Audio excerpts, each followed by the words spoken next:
வணக்கம் மக்களே, welcome back to நேற்று இன்று நாளை. இன்னைக்கு நம்ம வீடியோல நெய்யே தேவையில்லாத ஒரு ஸ்வீட் தான் பண்ண போறோங்க.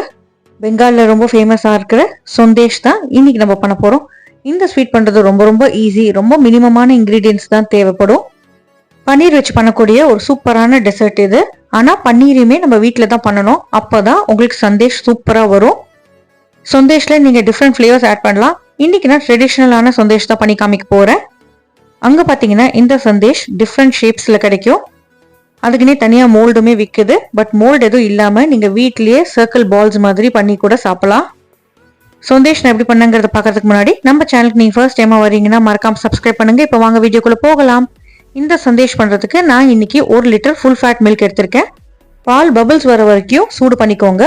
சூடான பால்ல 2 table spoon vinegar, 2 table spoon தண்ணியை ஒன்னா மிக்ஸ் பண்ணிட்டு அந்த வினிகர் தண்ணியை இந்த சூடான பால்ல சேர்த்துட்டு அப்படியே கலந்து விடுங்க.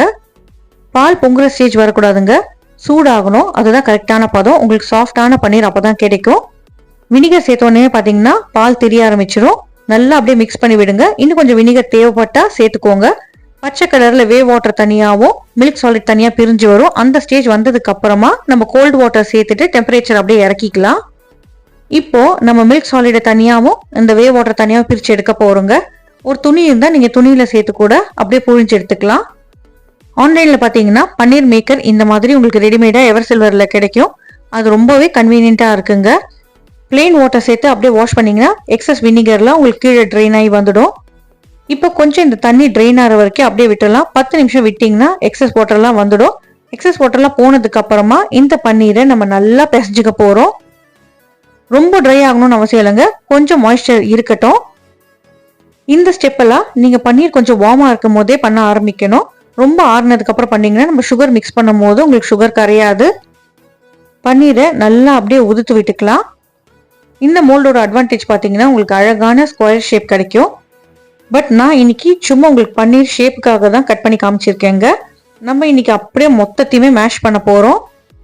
பன்னீர் நல்லா கிரீமி ஆகிற வரைக்கும் பிசைஞ்சு விட்டுக்கோங்க. நீங்க கடையில வாங்குற பன்னீர் யூஸ் பண்ணீங்கன்னா இந்த மாதிரி மேஷ் பண்றது உங்களுக்கு கொஞ்சம் கஷ்டமா இருக்கும். ஏன்னா அது ரொம்ப ட்ரையா ரஃபாவும் இருக்கும்.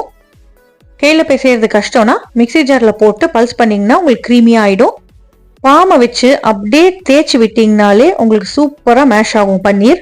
ஏதாவது லம்ஸ் இருந்தா அப்படியே தேய்ச்சி உடைச்சு விட்டுருங்க. நல்லா சாஃப்டாவும் கிரீமியாவும் உங்களுக்கு வரணும்.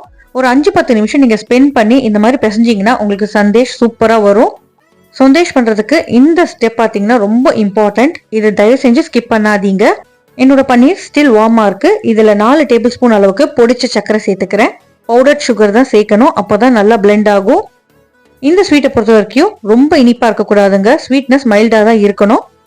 சர்க்கரையை பன்னீரோட மிக்ஸ் பண்ணும் போது ஈரப்பதத்துக்கு அப்படியே இலகி வருங்க.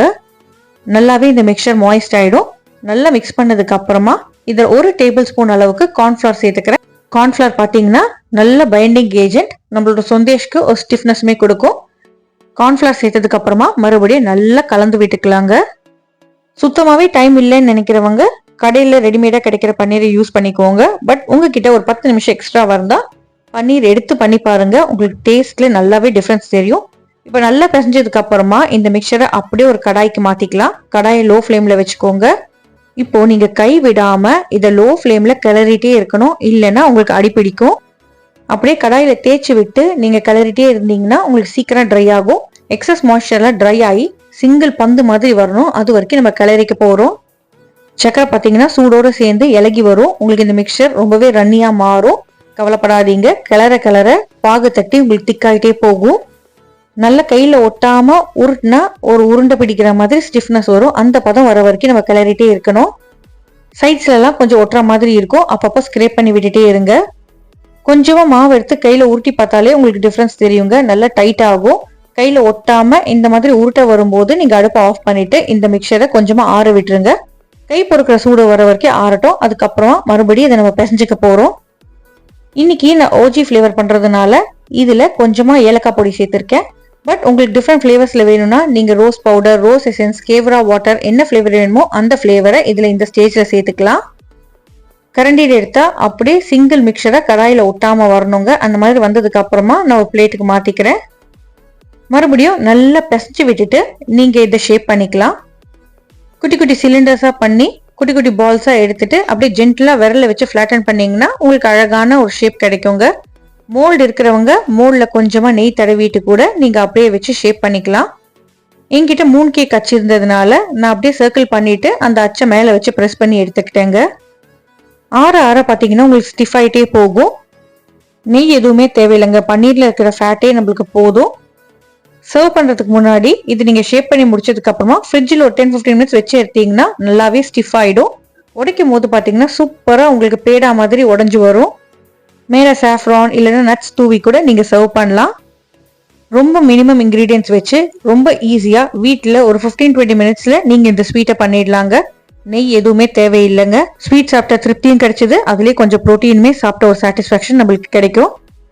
இந்த தீபாவளிக்கு நீங்களும் இந்த ஸ்வீட்டை உங்கள் வீட்டில் ட்ரை பண்ணி பாருங்கள். வெஸ்ட் பெங்காலில் ரொம்ப பாப்புலராக இருக்கிற இந்த ஸ்வீட் பண்ணி பார்த்துட்டு எப்படி வந்ததுங்கிறத எனக்கு மறக்காமல் கமெண்ட்ஸில் சொல்லுங்கள். மறுபடியும் நான் உங்களுக்கு ஒரு டிஸ்க்ளைமர் போட்டுக்கிறேன். ரொம்ப ஸ்வீட்டாக இருக்காதுங்க, மைல்டாக தான் ஸ்வீட்னஸ் இருக்கும். உங்களுக்கு தேவைப்பட்டால் நீங்கள் சுகர் எக்ஸஸாக சேர்த்துக்கோங்க. இந்த ரெசிபி உங்களுக்கு பிடிச்சிருக்கும்னு நினைக்கிறேன். நம்ம சேனலுக்கு நீங்கள் ஃபர்ஸ்ட் டைமாக வரீங்கன்னா லைக் பண்ணுங்கள், ஷேர் பண்ணுங்கள், சப்ஸ்கிரைப் பண்ணுங்கள். இன்னொரு நல்ல வீடியோட சீக்கிரமே சந்திக்கிறேன். Take care, bye bye, have a great day.